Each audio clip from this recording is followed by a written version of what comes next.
Bienvenidos a la charla Dharma del jueves 14 de enero de 2021.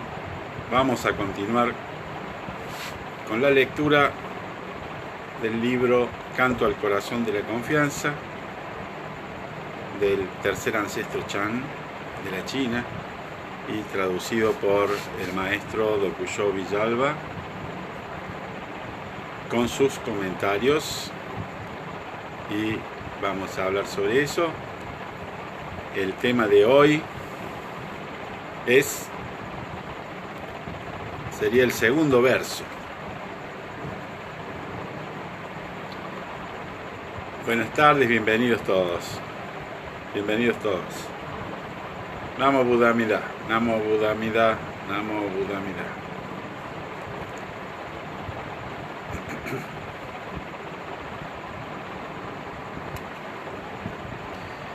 La semana anterior estuvimos viendo el primer verso que dice: la vía suprema no es difícil, tan solo evita la atracción y el rechazo. Y hoy vamos a ver el segundo verso, que dice de la siguiente manera: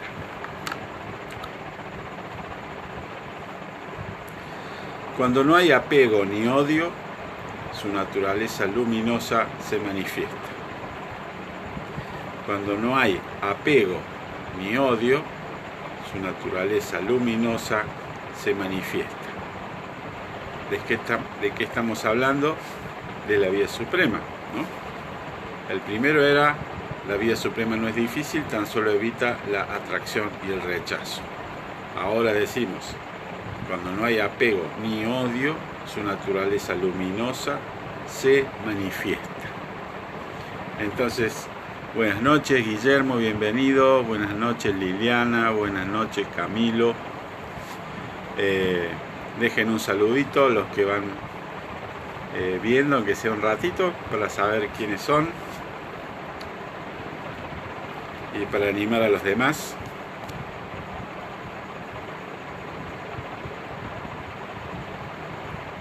Entonces vamos a los comentarios del maestro Dokuyo Villalba. Bienvenido Raúl. Decimos que el verso dice: cuando no hay apego ni odio, su naturaleza luminosa se manifiesta. Estamos hablando de la vía suprema, que habíamos dicho que no es difícil, tan solo hay que evitar la atracción y el rechazo. Buenas noches Mario. Entonces hoy decimos: cuando no hay apego ni odio, su naturaleza luminosa se manifiesta.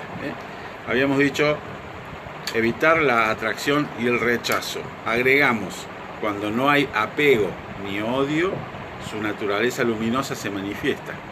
Quiere decir que si hay apego u odio, su naturaleza luminosa no se manifiesta. Quiere decir que si nos dejamos llevar por la atracción y el rechazo, la vía suprema va a ser difícil y su naturaleza luminosa no se manifiesta. Entonces comenta el maestro Dokuyo. Bienvenida Rosana. La naturaleza luminosa de cada ser brilla más allá del apego y del odio, de la atracción y del rechazo. La naturaleza luminosa de cada ser brilla más allá del apego y del odio, de la atracción y el rechazo. Es siempre brillante. No importa si nos sentimos atraídos o rechazados. Las cosas son lo que son, independientemente de que te gusten o te disgusten. Bienvenido Sergio. Un gran abrazo. En sí mismo, ningún ser es atractivo o detestable. Es nuestra mente condicionada la que percibe la realidad como atractiva u odiosa, como agradable o desagradable. El budismo llama a esto ignorancia. Esto es una percepción errónea. Nosotros vemos las cosas como agradables o desagradables, como lindas o feas, con distintas cualidades opuestas. Pero eso es nuestra percepción errónea. Las cosas en sí no son eso. Las cosas son lo que son, se dice. ¿Por qué se dice son lo que son? Porque no hay forma de expresar la verdadera naturaleza o lo que las cosas son. Buenas noches, Milder, bienvenido. Entonces, esta percepción errónea del budismo le llama a esto ignorancia. Por eso, cuando se habla de los tres sellos, de los tres venenos, hablamos de codicia, ira e ignorancia. Ignorancia es la percepción errónea. Debido a esa percepción errónea, sufrimos. Porque vemos o interpretamos la realidad de una forma que en verdad no es, sino que es lo que nuestra mente interpreta de esa realidad. Entonces, esta percepción limitada y limitadora vela la verdadera naturaleza de la realidad. No la vemos, nos la oculta, ocultando la luz innata, la cualidad singular de cada ser y de cada fenómeno. Por eso decimos, no hay que pensar tanto, no hay que tener opiniones sobre las cosas, sino que hay que tratar de ver la realidad como es. Porque nuestra percepción errónea y esa calificación o esa etiqueta que le damos a las cosas es lo que evita, es como un velo que nos tapa la verdadera realidad, nos tapa su luminosidad, su brillo, la cualidad singular de cada ser y de cada fenómeno. Porque a pesar de que somos parte del todo, bienvenido Víctor Manuel, aunque somos en interrelación,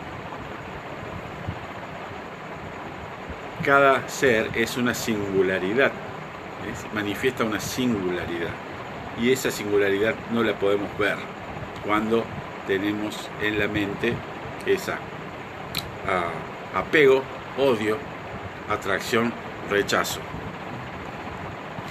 Gracias, Sergio. Bienvenido, Manu. La percepción polarizada, es decir, lindo o feo, siempre hablando de dualidades, la percepción polarizada de la realidad oculta la verdadera naturaleza de la realidad. Cuando la polarización cesa, la luz original se manifiesta. Hola Roxy, bienvenida. Qué alegría. Cuando cesa la polarización, la luz original se manifiesta. La naturaleza luminosa de cada cosa no es agradable ni desagradable, ni atractiva ni odiosa. Es perfecta más allá de los conceptos de perfección e imperfección. ¿Por qué? Porque es lo que es. No es como lo percibimos, no es como las ideas que nosotros tenemos sobre esas cosas. Es lo que es. Y su naturaleza es luminosa.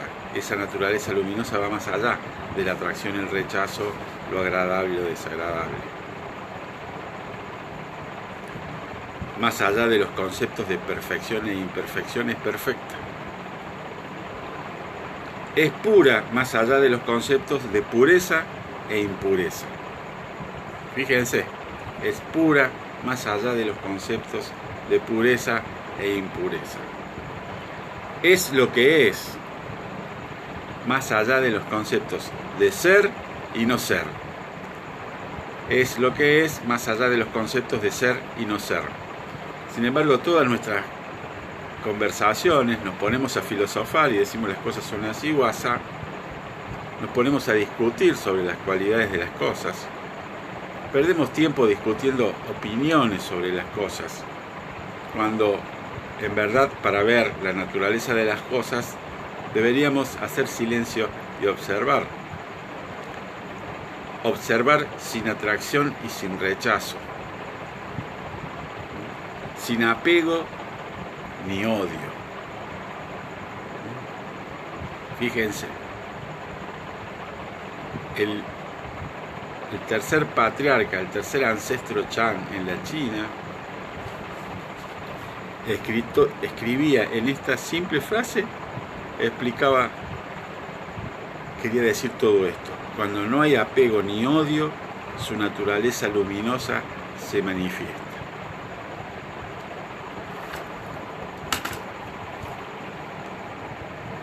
Entonces, nuestra práctica de hoy y esta semana puede ser, por ejemplo, tratar de ver las cosas sin apego ni odio.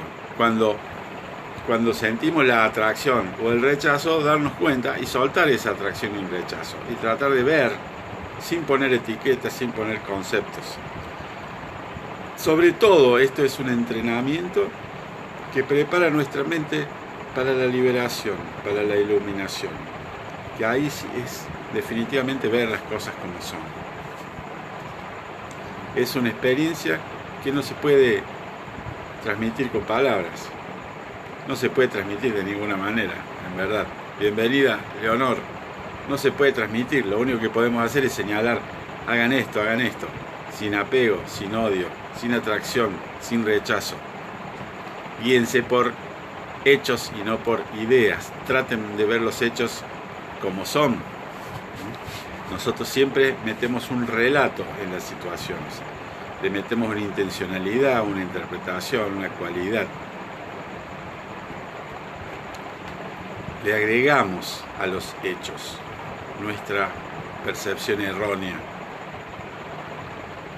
Y es errónea porque es desde nuestra mente que todavía no está despierta.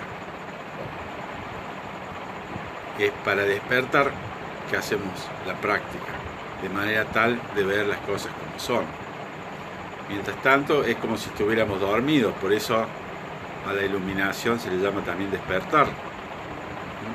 Es como si estuviéramos dormidos. Cuando uno está dormido, la realidad en el sueño, o sea, parece todo real, inclusive cuando a veces nos damos cuenta que estamos soñando, gran parte de eso que soñamos lo consideramos real. Incluso hay veces que soñamos que dormimos y nos despertamos dentro del sueño y esa realidad la consideramos real, no ilusoria. Sin embargo, al despertarnos nos damos cuenta que era un sueño, ¿no? Entonces esa diferencia entre estar dormido y despierto es lo que percibe una persona que se libera, una persona que se ilumina. Y cuando alcanzamos esa liberación, empezamos a ver las cosas como son, nuestras conductas empiezan a ser puras.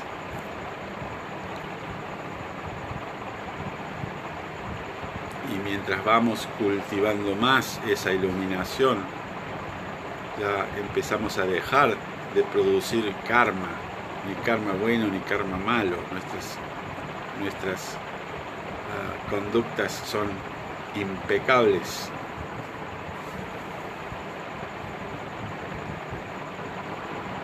Y a eso apunta la iluminación, a eso apunta la práctica, a alcanzar esa liberación. Bueno, el textito ya está completado.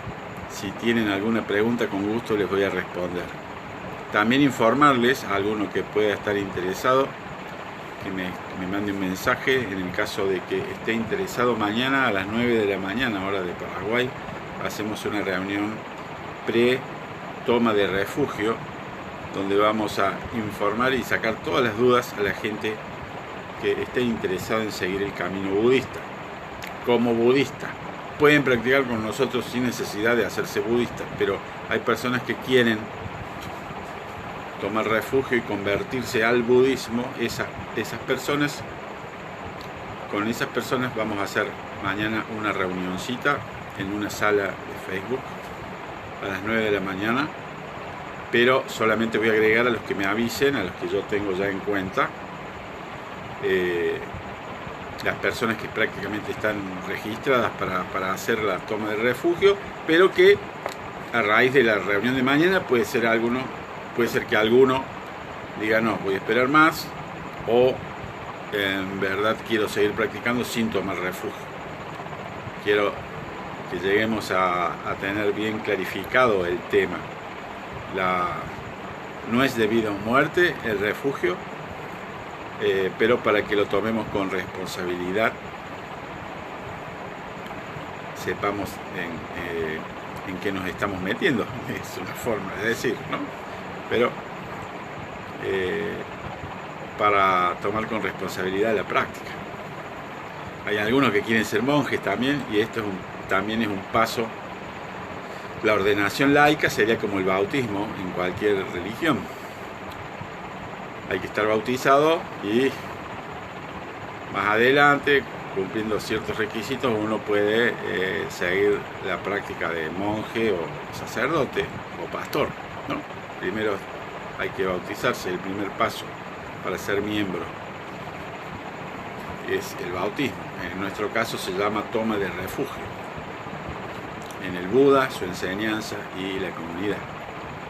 Y bueno, todo eso vamos a estar explicando mañana. Si quieren escribir, si tienen alguna consulta para hacer, con mucho gusto yo les respondo. Escríbanme. Si hay alguien que me hizo alguna pregunta antes y yo no me estoy acordando en este momento, por favor repítamela y voy a tratar de responderle.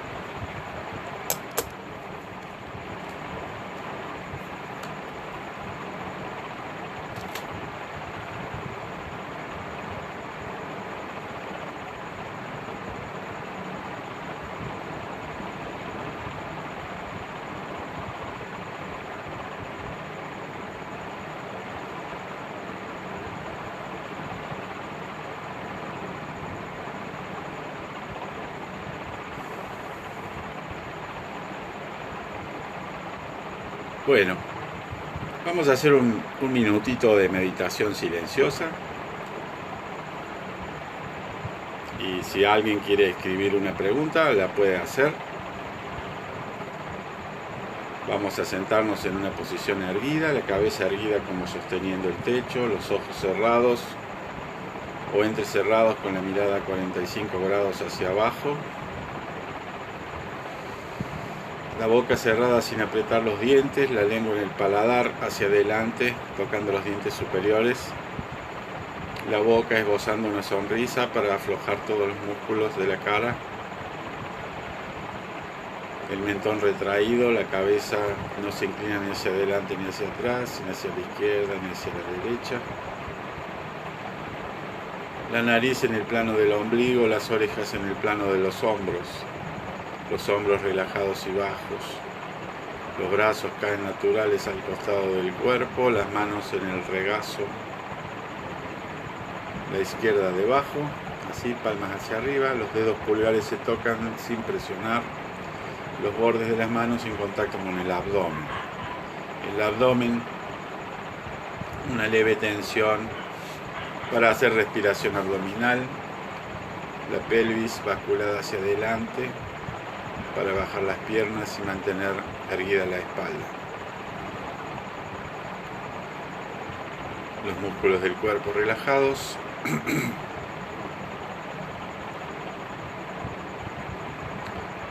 Solo la mínima tensión necesaria para mantener la postura.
Observo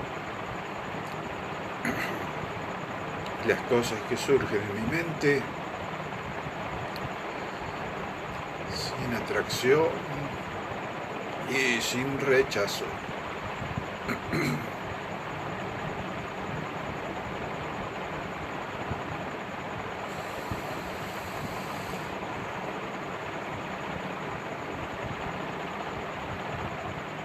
La mente abierta y relajada.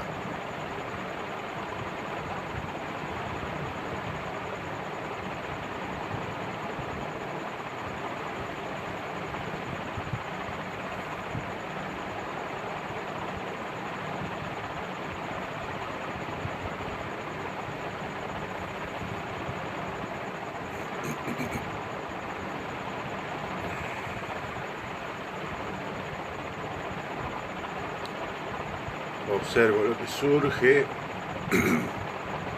y lo dejo ir, no pienso sobre ello.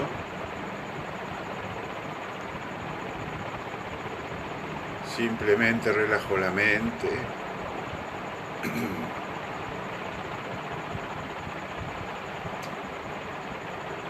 Y vuelvo a enfocar la atención en la respiración.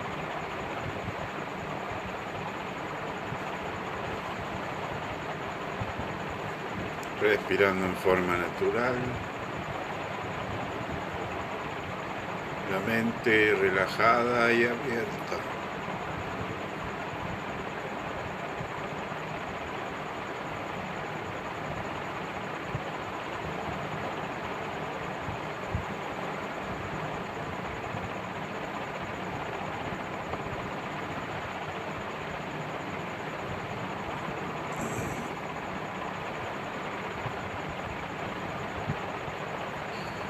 Bien, suficiente. Era para darles una práctica cortita para los que no conocen, sepan de qué se trata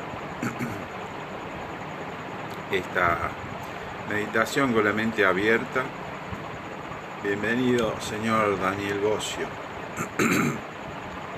Esta meditación con la mente abierta y atendiendo la respiración no debe reprimir los pensamientos ni tampoco dejarse llevar. Simplemente está atenta a la mente y deja ir los pensamientos. Una vez que los ve que surgen, los suelta. No piensa sobre eso, los deja ir. Podemos poner en práctica esto cuando estamos nerviosos o cuando estamos ansiosos o deprimidos inclusive. Volver la mente al hogar, volver la mente a la respiración, volver la mente al presente. Puede significar un rotundo cambio.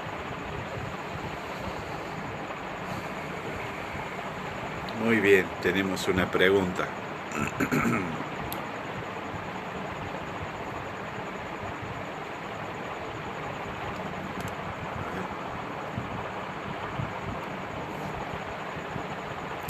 Dice así la pregunta. En el método de meditación sentada de esta línea de budismo, la técnica que acabas de mostrar es la que alguien que quiere meditar debe hacer, ¿o hay algo así como una técnica particular que vos le das a una persona que se acerca hasta vos para meditar en su casa? Bien.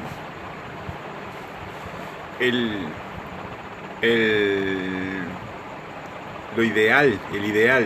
ideal sería que pudiéramos llegar a ese punto en que encontramos con un practicante la forma más afín para él para meditar. Yo les voy a enseñar algunas variaciones de meditaciones, aunque básicamente son meditación silenciosa con varios objetos. Puede ser la respiración, puede ser un Watou, puede ser una meditación contemplación, como es la meditación meta, y también puede ser la meditación mediante recitación de mantras, que a propósito alguien interpretó como que la recitación de mantras es pedirle cosas a dioses o a deidades, y no es así. En el caso, ahí hay una confusión con el hinduismo. En el caso del budismo y particularmente para nosotros que seguimos el contexto de la tradición Chan o Zen, una recitación de mantra es otra forma, es otro objeto de meditación, es otra forma de ayudarnos a aquietar la mente y mirar hacia adentro.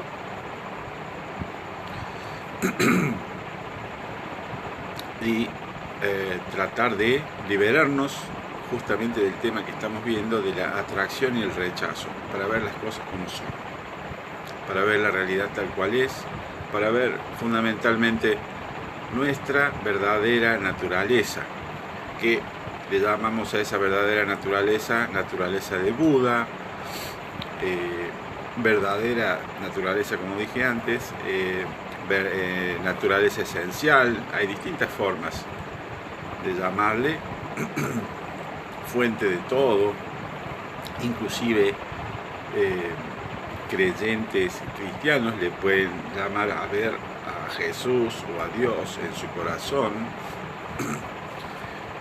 La forma en que le llamemos en verdad no es importante para nosotros, nuestro enfoque no es que eso sea importante, sino que la forma de llamarle es solamente una aproximación que nosotros hacemos para tratar de explicar algo que no se puede explicar. Entonces, esta meditación la pueden practicar, así como las otras meditaciones que yo voy dando, y ustedes van descubriendo cuál es la forma más afín a cada uno. Y lo ideal sería llegar al punto en que yo conozco individualmente a una persona y le puedo yo ayudar a descubrir un método meditativo personalizado, por decir así. Manu me pregunta si el budismo se considera una religión. Bueno, acá hay varias opciones y esas opciones se pueden juntar de diversas maneras de acuerdo a cada budista. Es decir, hay preguntas que podemos decir que va a haber tantas respuestas como budistas haya, porque el budismo, como no es algo dogmático, es bastante abierto y tiene perspectivas también diferentes según las escuelas. Digamos, es considerado una de las 5 grandes religiones. El budismo, sí, es considerado una de las 5 grandes religiones, aunque hay budistas, sobre todo practicantes del Chan o el Zen, que dicen que miran el budismo más como una ciencia de la mente que como una religión. Y depende también de qué es lo que consideramos religión. Si consideramos religión como religare o volver a unirse con la divinidad, entonces no sería religión, porque el budismo, al igual que el jainismo y que el taoísmo, no es una religión teísta, es una religión dármica. Dharma, en este sentido, una religión de enseñanza. Enseñanza que da un maestro fundador que se ha liberado, que ha alcanzado la liberación, el despertar, la iluminación. Así que podemos decir sí, y no le vamos a errar, que el budismo tiene características de religión, tiene características de filosofía, tiene características de camino de vida, tiene características de ciencia de la mente, pero está más allá de cada una de esas definiciones, trasciende esas definiciones. A ver, Milder me dice: gracias por la aclaración, voy a tomarlo en cuenta. He sido meditador de 2 escuelas de yoga distintas a lo largo de más de 7 años, pero la simplicidad del budismo en el sentido de meditación sentada me resulta interesante. Estoy leyendo cosas referentes al budismo. Un abrazo, Han. Otro abrazo para ti, bienvenido. Abierto, no hace falta ser budista para practicar budismo. ¿Okay? Liliana Chacón me dice: maestro, en el occidente el apego suele asociarse con cariño. ¿Cómo podría ser visto esto y cuándo pasa a ser considerado como una emoción destructiva?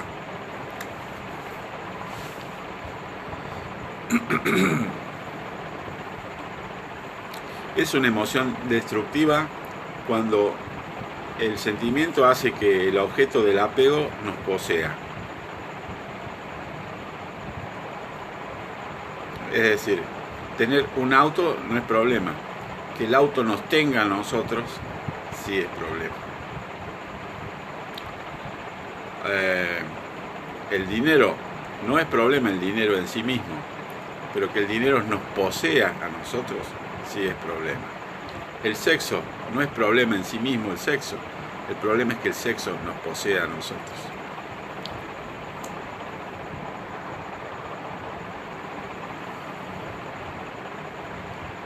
Gracias a vos, Camilo. Bienvenida, Magalí. Pregunta: ¿qué relación hay entre los chakras y el budismo? Bueno, los chakras, el estudio de los chakras proviene de la India y está relacionado.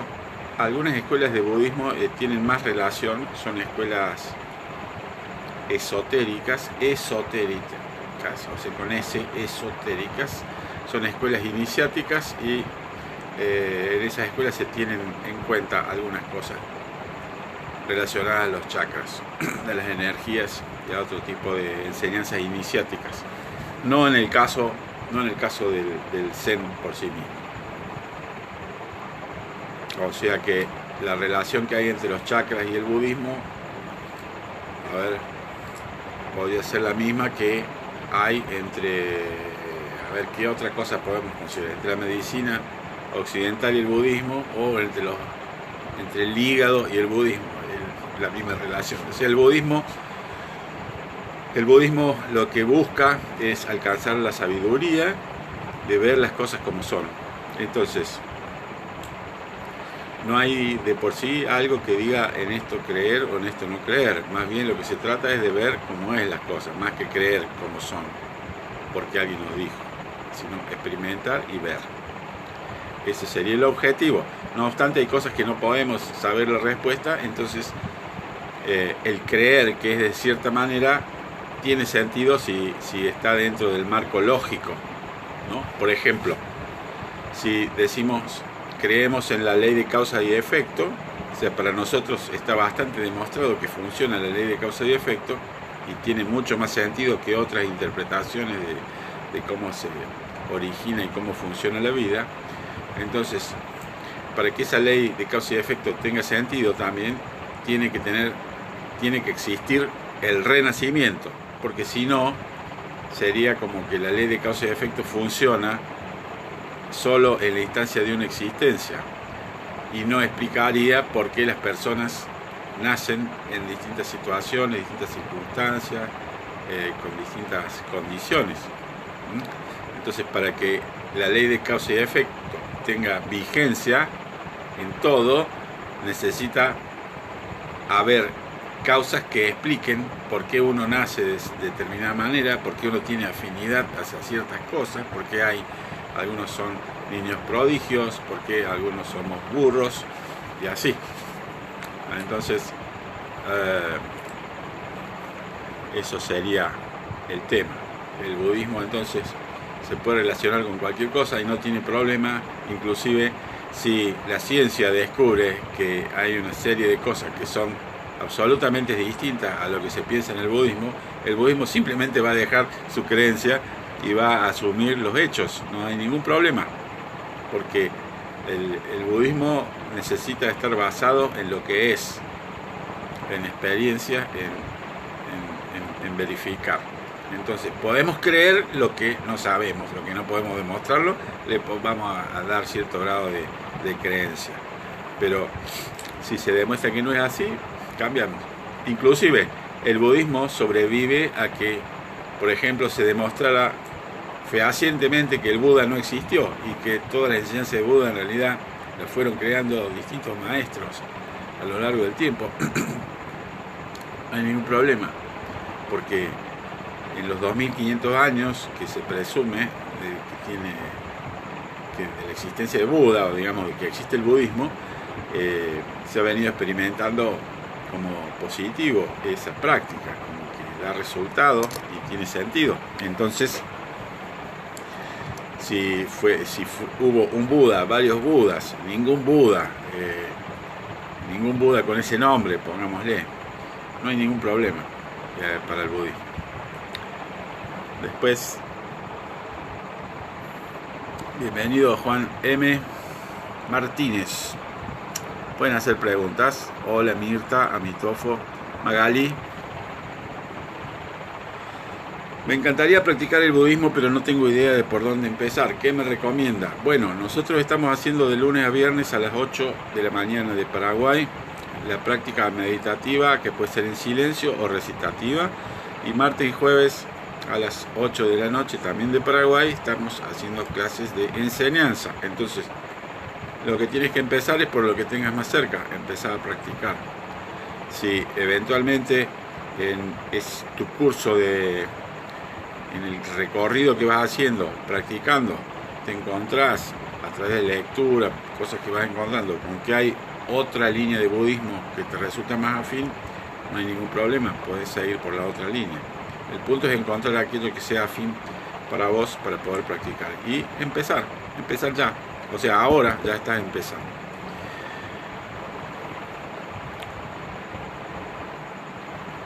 De nada, Liliana. Mario Salas pregunta, ¿qué papel juega la fe en la iluminación? Bueno, la fe en budismo, a diferencia de la fe de una fe ciega, es más parecido a una confianza. Por eso el libro este que estuvimos leyendo dice Canto al corazón de la confianza, aunque otros lo traducen como canto a la mente, que se escribe igual que corazón en chino, canto a la mente de fe. Bueno, entonces la fe en budismo es la fe como la que uno le tiene a un médico que tiene buenas recomendaciones. Uno le tiene fe, esa es la fe que hay en budismo. A medida que el médico me va pegando con su tratamiento, le va pegando a mis problemas y yo me voy curando, voy mejorando, yo le tengo más fe a ese médico. Así es. Entonces, prácticamente y especialmente en la práctica del Zen se consideran tres cosas. Uno, una gran fe, que se refiere a una gran confianza, porque si no creemos que va a funcionar las enseñanzas no vamos a tener ánimo para practicarla. O sea que una gran fe. Segundo, una gran determinación. La gran fe, perdón, hay dos formas, se llama gran fe o también, no, está bien, gran fe, gran duda y gran determinación, son las tres. La gran determinación es que a pesar de que me caigo, tengo que levantarme y seguir. A pesar de que esto no sea todo color de rosa, porque nos tenemos que enfrentar a nuestros propios infiernos, a nuestros propios fantasmas, se diría poéticamente. No quiere decir que vamos a pelear como los cazafantasmas con otros fantasmas, pero tenemos oscuridades, dolores, traumas, problemas inconscientes. Bueno, todas esas cosas en nuestra práctica vamos a ir enfrentándolas. O sea, la práctica del budismo no es escaparse, sino enfrentar las situaciones y limpiarlas. Entonces hay que tener gran determinación y gran duda, la gran duda de cómo será esto de la iluminación, cómo será ver mi verdadera naturaleza. Esas tres cosas son muy importantes: fe, determinación y gran duda para la práctica.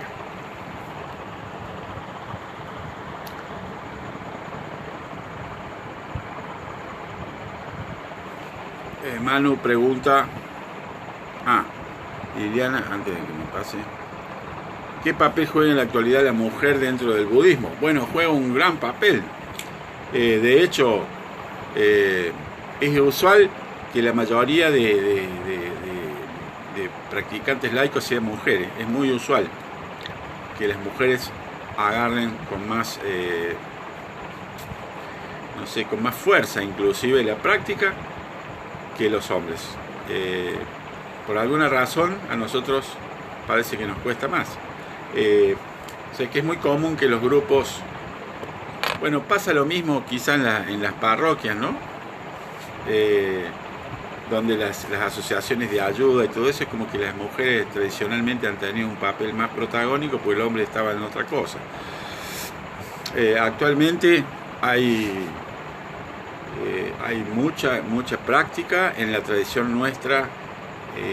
Hay historias de grandes maestras iluminadas, así que juega un gran papel.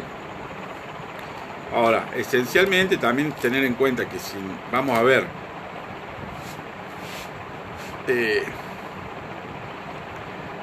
qué significa ser hombre o mujer, o tener otra concepción de sí mismo, en budismo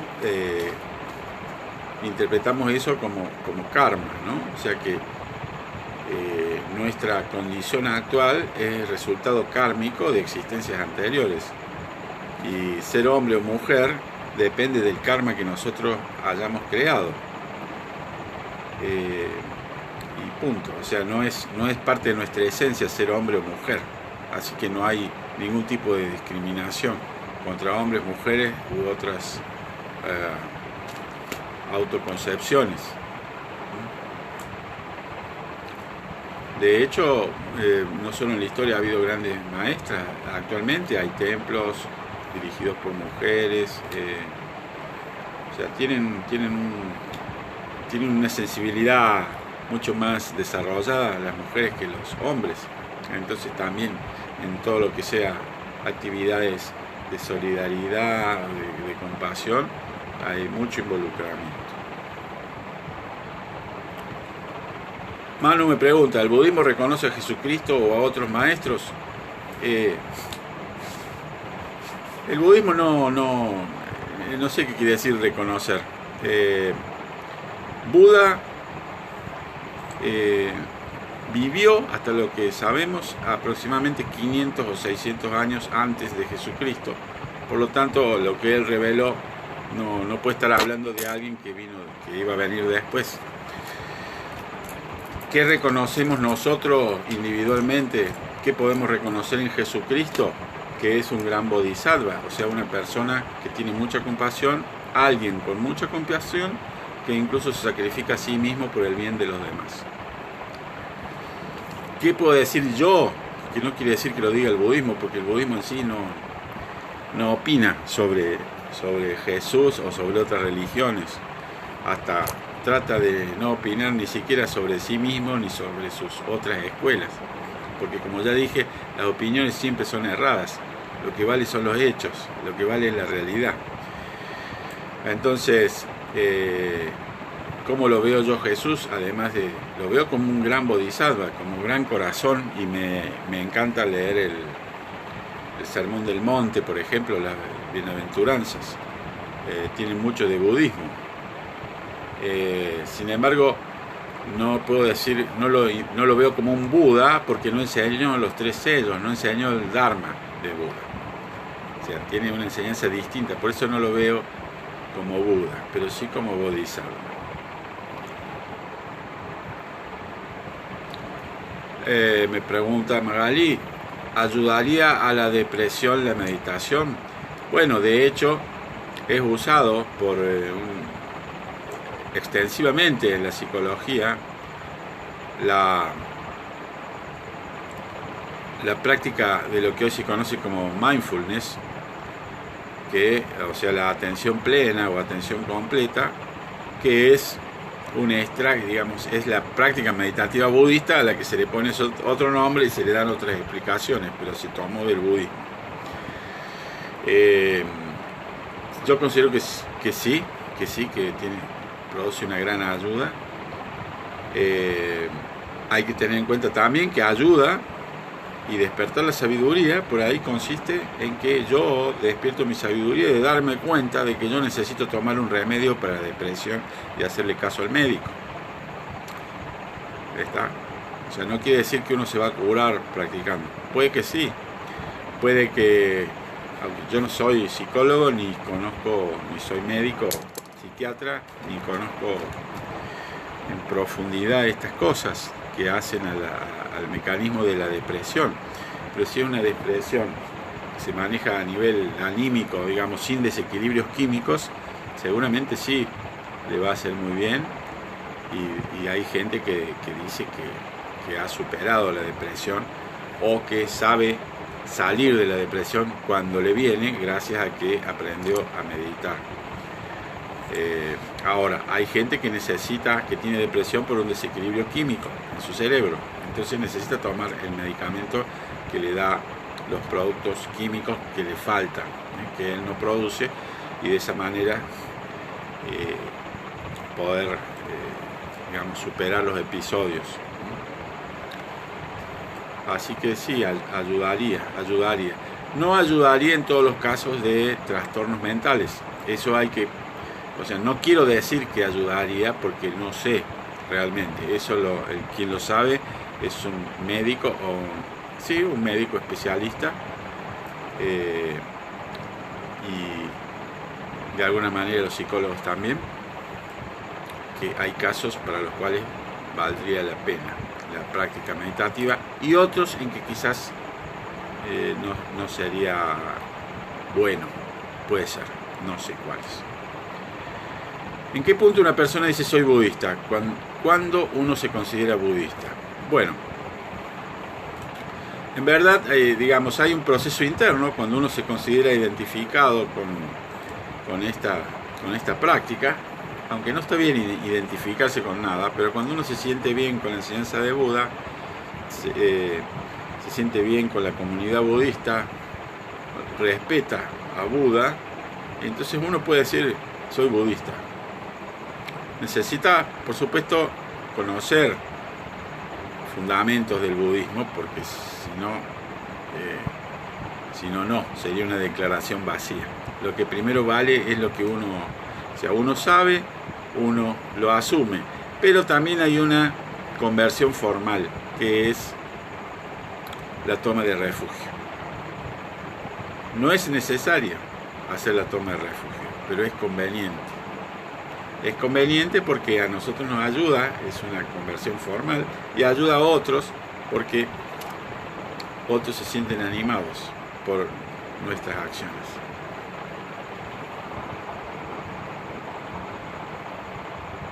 Muy bien, y con eso creo que terminamos las preguntas. Espero haberles contestado. Tenemos tiempo para otras preguntas si quieren.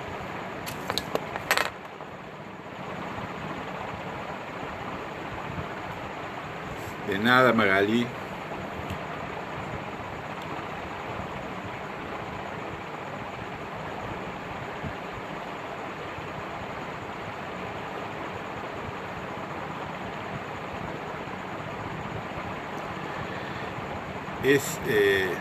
¿Qué necesito para la meditación? Bueno, para practicar con nosotros, conectarte desde un lugar donde puedes estar tranquila, aislada, un cuartito o tu habitación, un lugar en tu casa donde no vaya a estar pasando gente, para darte un poco de tranquilidad y de privacidad. Ropa cómoda, si te vas a sentar en el piso, un almohadón y una colcha doblada. Uno se sienta sobre el almohadón y las piernas cruzadas van sobre la colcha que queda más abajo.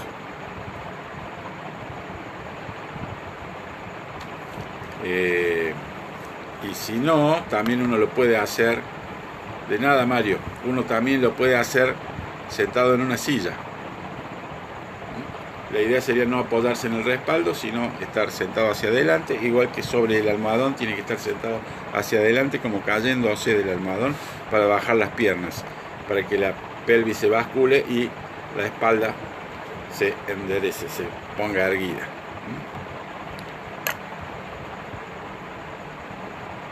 Más que nada eso. No hace falta ninguna otra cosa importante. Liliana, comentan un poco de la dieta budista una vez ordenados. Las mujeres podrían maquillarse.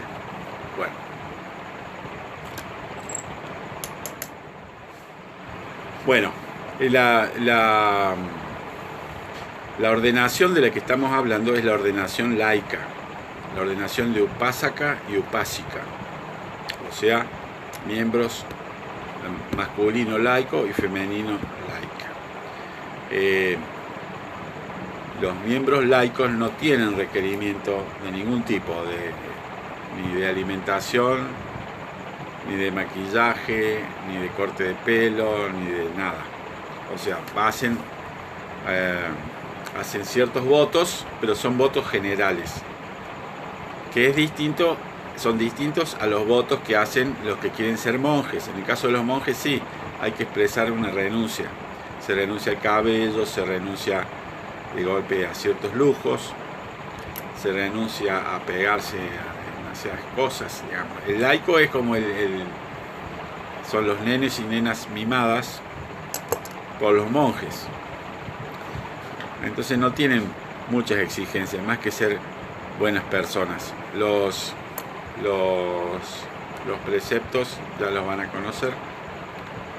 Básicamente son abstenerse de tomar la vida de otros seres, abstenerse de tomar lo que no nos ha sido dado, abstenernos del sexo inapropiado, es decir, el sexo que produce sufrimiento, abstenernos del habla inapropiada, o sea, la mentira, la calumnia, etc., el chisme, abstenernos de intoxicarnos con alcohol, con droga, con Facebook, con juego electrónico, con apuestas, con lo que sea, con cigarrillo, con lo que sea. Abstenerse de intoxicarse. Entonces esos 5 preceptos básicos se pueden ir explotando, ampliando, quiere decir ampliándose hasta ciertas acciones que tenemos que hacer por el bien de los demás. Básicamente es tratar de conducirnos sin producir sufrimiento, de una manera consciente, para tratar de actuar con compasión, sabiduría, bondad hacia los demás. Las manos están en alguna posición, sí, para la meditación. Todo eso yo lo explico cuando participas en la meditación.